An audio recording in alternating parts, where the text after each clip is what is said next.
سلام دوستا، چی حال دارین؟ طرفایتان خیرتی است. آمدیم نجراب زیبا. قسمت که میبینیم در تصویر کاملا یک فضای آرام و دلنشین داره. ساعت هم است 9 صبح است.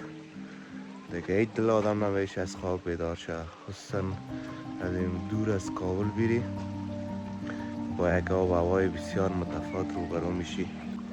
چه یک منظرهای زیبایی داره که هرچی آدم میبینه عاشقم تو منظرهای زیبا و دلنشین میشه.